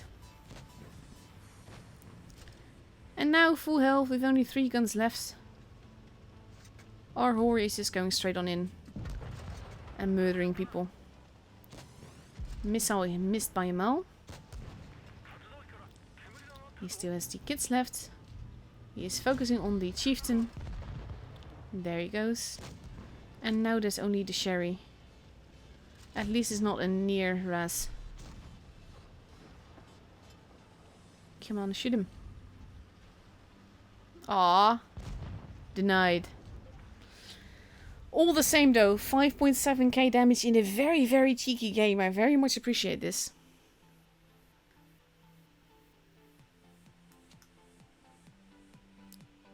That is lovely. And good teamwork also with the Sherry.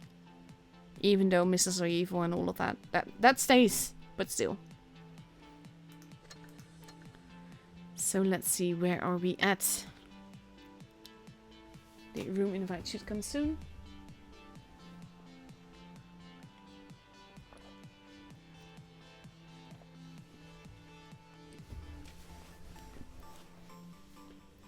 Let's see. Need to be a tiny bit patient.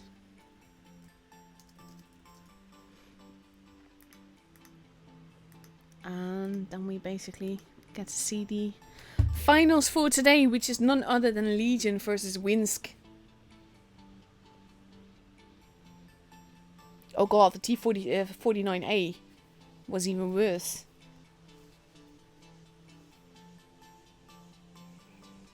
That was truly broken. I remember that when that tank was in the game, I didn't play Tier 7, 8 or 9 at all. There is a room.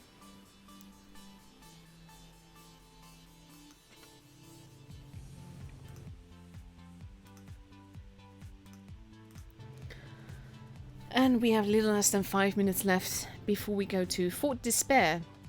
Hallis has actually been removed from the from the list.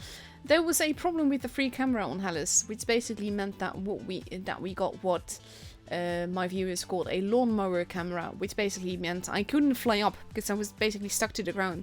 There were whole portions of the map that I could not get to because it was too elevated to fly there. So I was stuck basically showing only the view of the players, which I don't quite like. I love showing the bird's eye view, as you've well noticed, because you can show so much more of the battle then and explain so much more of what is happening, who's pushing where and everything. So, win already completely there, Legion not yet, but they have little less than 4 minutes left to go, so that is plenty of time to make it to the room.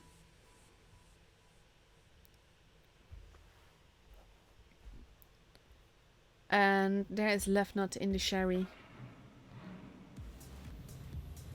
And I believe he's one of those, whatchamacallit, those geniuses. There's a name for it if you're incredibly good at a specific something.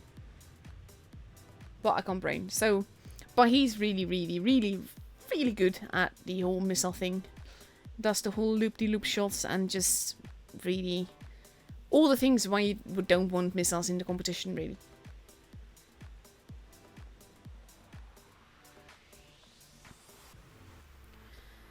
Just over 3 minutes left to go. Lineups have not been completely decided yet. This is the first time that we're getting Fort Despair. I'd actually posted a notification earlier today on the big server in the tournament channel, which is still locked down from everything. Let's see. There we go, Legion entering. I'm waiting for my... I'm actually using my phone to look at Discord right now to see that notification. They said that the changes were made to the following rounds. Group stage round 6, Hallis map was replaced by Naval Frontier map, and final stage upper bracket, Hades was replaced by the Canal map. But that is in the professional, so that's not really now. But I'm going to reckon that I've also removed it from the pool for these things. Only with the Ascent Tournaments, it seems that it's still random, as in which maps do you get and everything.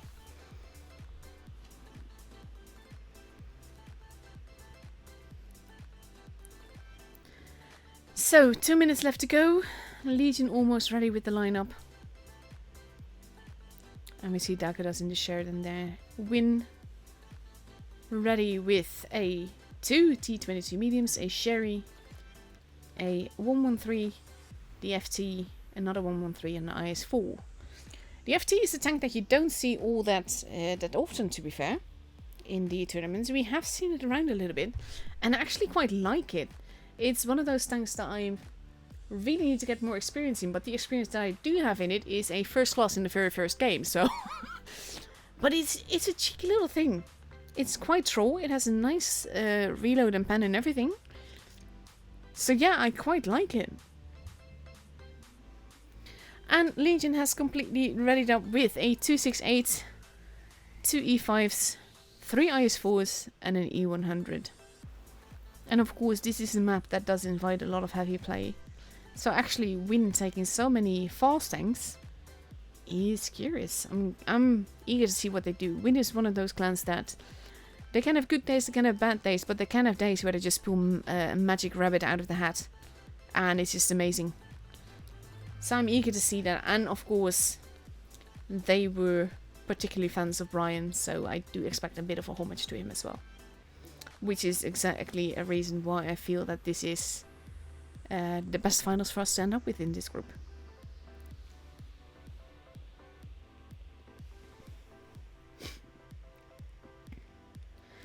"20 seconds left to go before we go into the match and see what will happen.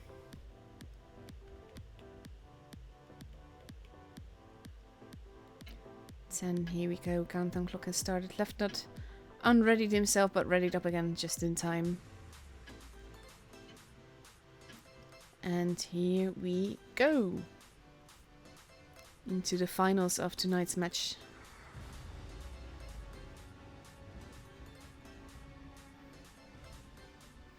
The final matchup for tonight.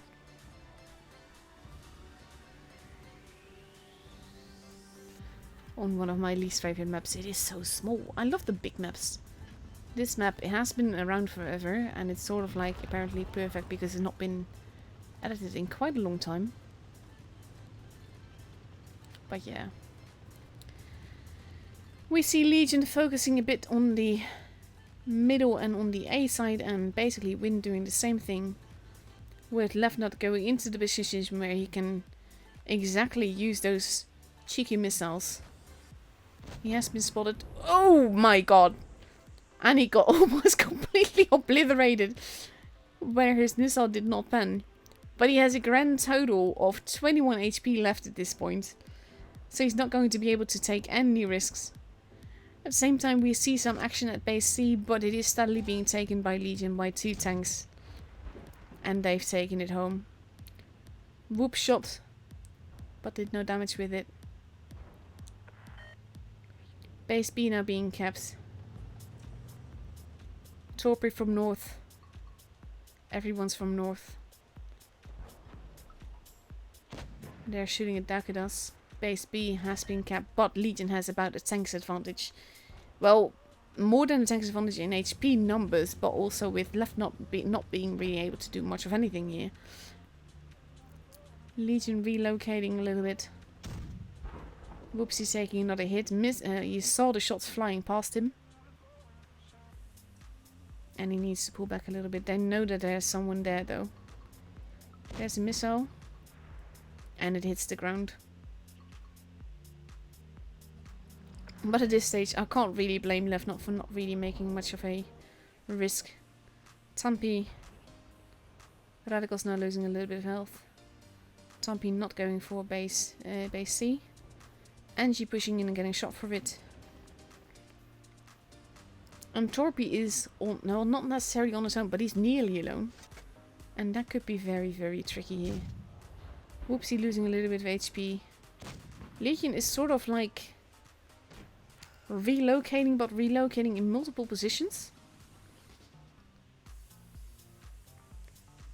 Angie moving to a more forward position. Left not on the other hand, running around.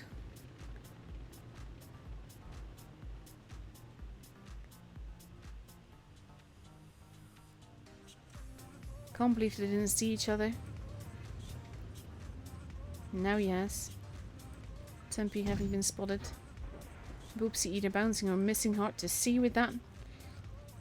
And Levnet going back into his old position. Dakudas is still there though.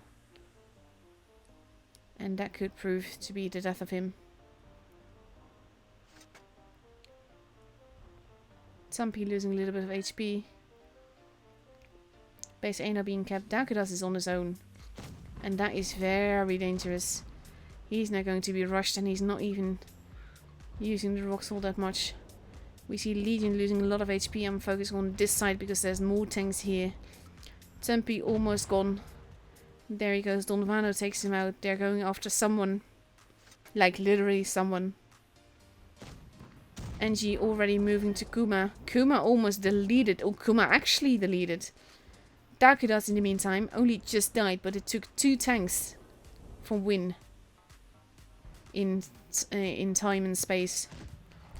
We have Angie moving into base B. Someone has been taken out. Whoops, still in position, actually shielding Angie so that they can cap the base and basically secure their victory in all ways. Left Nut still alive. He does take a big hit there. Whoopsie, not looking all too healthy, but pulling back. And there goes Left Nut, surviving for a lot longer than you thought he would, with the amount of HP that he lost that early. Whoops, still alive, but they are bound to keep him alive at this stage, and they do. But with people still dying, the clock goes on, and Lace is still left. But that is the end of the game, and Legion wins the first game.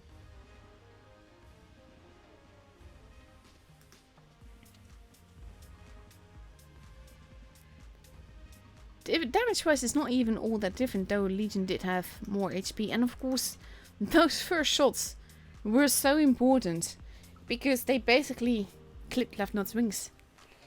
He couldn't do much at that point.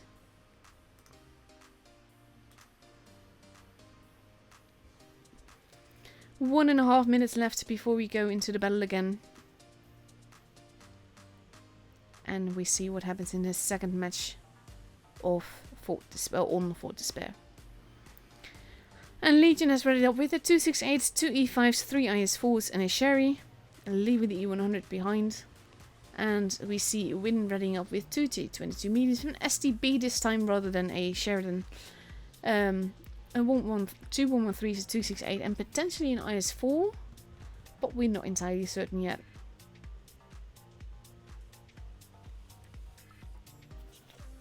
It is a mouse by the looks of it. Again, super heavies can really work on this map. And they have 40 seconds left to decide whether or not they want to make this final.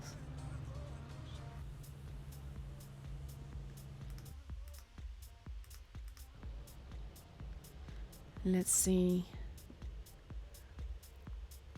It is an STB, and that STB is being changed for... No, it's a Sheridan again. And the mouse has changed back to an IS4. They can go every which way. I've basically given up on sort of like predicting where teams will go with the lineups that they have, because quite frankly, they can go everywhere with every lineup because they're a team.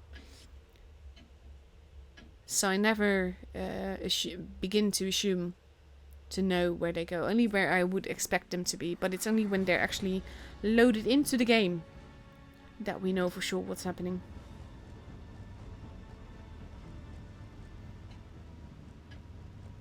So let's see. Here we go. And Legion splitting up a little bit again, but this time we have the Sheridan coming with the IS4s and the O5 towards base C. But he's going to meet some opposition there. He misses the first shot, but he is pulling back against in between the buildings. He does take a hit for it though. And he's in a bit of a tricky position now, because we have Tumpy just pushing on in. And him losing another bit of health. But now Tumpy's in trouble. And Sally being murdered. We have Kuma now pushing in to try and save. No, he's not actually pushing. He is looking though. That's a big hit in Don Vano. Aggie losing more and more HP. But they are pushing together. This is a fuckfest, ladies and gentlemen. Someone not even being the primary target here. They're after Lays first. Only now going after someone. But we have Kuma pushing in. Radicals is not in a good position there. He's going to be dying very soon. Don Vano is in first though. And someone is still alive, but there he goes. And it is 6 versus... Well, okay, it's 5 versus 3. But this is definitely going to be Legion's game, because they have so many guns aimed at the same target. Dagadas angling himself, protecting Aggie, but until he starts aiming for Torpy. There goes Aggie, the Sheridan taking him out. And we have Kuma and Lefnut left. And Lefnut wants to get behind. He is actually running away. He's going to land a big hit there. But in this stage, Object 3 is not going to die. And Lefnut is the only one left here.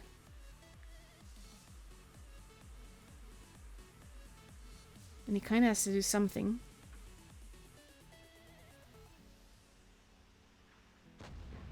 He does take a massive hit there. And then bounces.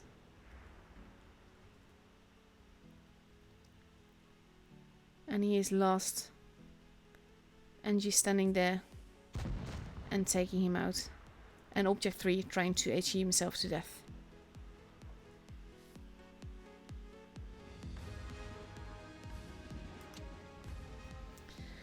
There was a very quick finals.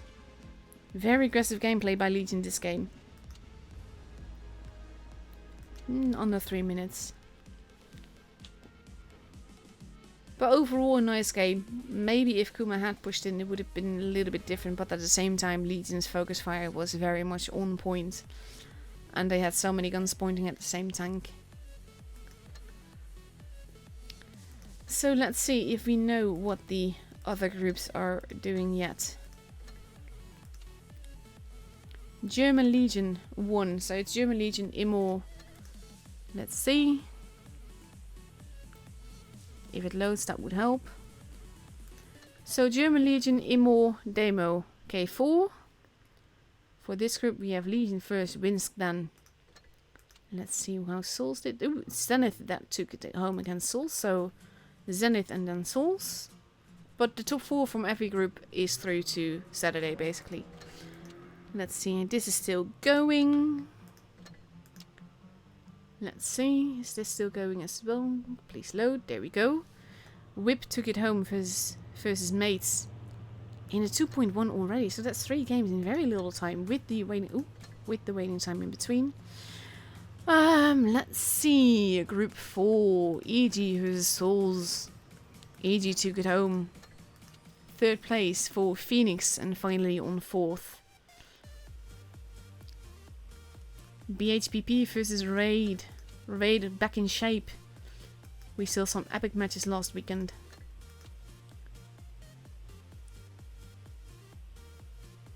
And Hapki took it home versus Elm. So we're still waiting for a few matches. We have Lokada took it home versus W. Oh god, I keep doing that. Let's see, where were we at? No. Just gonna do this instead. It would help if you actually showed the group that I want. Oh god, this is useless. I'm better off just scrolling with that. There we go. That is the one that we are waiting for. So we were at 6. No, that was Loka. And Kraken S. Let's see. K4 took it home versus Kraken. And I think, did we have a 7th? Yes, we did. Appa versus Anathema. And Appa took that home. So Appa Anathema, 7 CD. How did you do? RDX took it home versus 7 CD. So we are basically waiting for Raid. To see how they, well, we kind of know what they did. What they will do. And for this matchup, of course.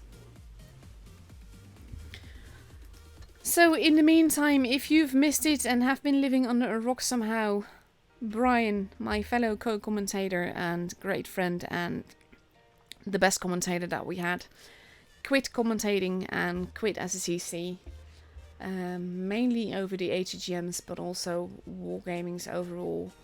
Not attitude is not the way, not the word I'm looking for, but their way of going about it basically.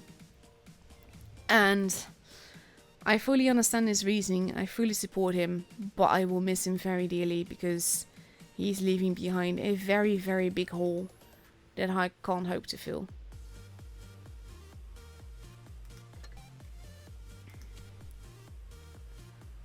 So we had group 3. Let's see, do we know yet? It only updates font once every 5 minutes, which is absolutely useless. And I think it was 5, yes. 3 and 5. So I kind of have to remember that. That shouldn't be too difficult. But they might be for tiebreakers, I'm not sure. Or otherwise they're going to be very long games, but that generally doesn't happen much in these this stage.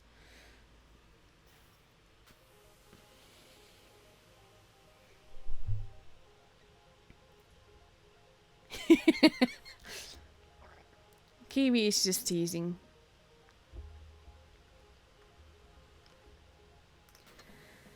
So let's see, do we know? I'm not actually in the mood to show another replay tonight. We kind of just want the results so that I can call it a night and mourn the commentating from Brian in peace. So basically all of it is useless. We're not really seeing anything. All the games have been played for tonight, and I will be back on Saturday to stream the tournaments then for the Asia server, the EU server and the NA server. But yeah, it's definitely going to be very weird. For the NA server, by the way, and well, actually no, for tournament coverage, be sure to also subscribe to Droodles and to especially to Fishy for the NA server. He's a competitive player himself, so he knows what he's talking about. And of course we have Fugit, who has been streaming several seasons as well. And he is just lovely, so definitely subscribe to him as well. So shameless plug for some of my fellow streamers who also need some support. So, do we know what's going on? Actually, no, I'm gonna go. I never know if it actually resets when you're like completely out of it or also when you're in it. So, that's kind of useless, but yeah. Let's see. That is still... What are they doing? Wait, okay, it does upload that once every 5 minutes. But overall, like I said, I've been saying, like I started the whole evening, I understand Brian. I will miss him very dearly. And we all have to decide whether or not we want to live with the missiles, because it doesn't look like Wargaming will remove them. It doesn't look like we can make any change with that. Because the main problem with it is that the numbers of the tank being played, the fact that it does make a frequent appearance in tournaments, which makes sense because if it's in the game you have to use it, just like Premo and equipment and provisions and consumables and all of that. It is in the game, it's free to get, and it's OP, so very competitive, so you can't really not use it. But it still sucks. And this is one of those examples where the active player base, and with that I mean the competitive player base as well as the player base that we see on Discord and everything, it is just a fraction of all the players that are out there that are playing the game, generally don't have a clue, or not interested in the whole social part, but are just playing a game. And those people won't really care, or they will enjoy it and don't see anything wrong with it. So I'm afraid that at least for the time being, the misses are here to stay, but I do really hope that after spring season, as Wargaming never nerfs or buffs, well, at least not anymore, they don't nerf or buff tanks while it's still mid-tournament season, in tier 10 at least. So I'm really hoping that after the tournament season, basically it will get hit with a nerf hammer very, very hard, and preferably that the missiles would go, but we don't know. This is still not loaded. I'm kind of running out of stuff to say. At this stage I kind of do want to know what is going on though, and what is happening. Okay, they're done. That's 2-1 for raid. But that was actually a closer call than I would think. Mainly nothing against BHPP, but raid is raid. And I've seen them last weekend, and they were so on point. So this is still, basically, they're the only ones that we are waiting for.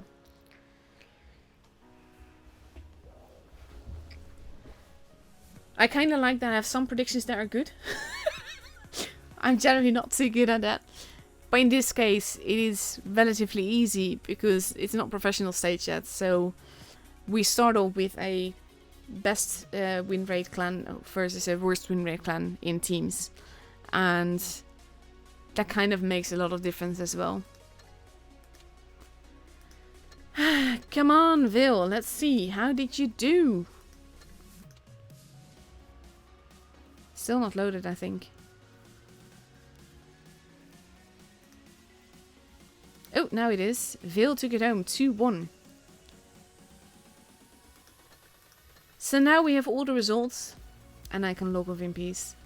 Thank you all for watching. Thank you all for listening to my ranting, basically. Brian, you will be very sorely missed from the competitive scene. You've been completely epic as a person, as a player, as a commentator, as everything.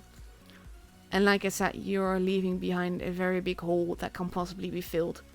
And even if there would be other streamers, they will not have the beard, the bod, the charm, the charisma, or the amazing personality.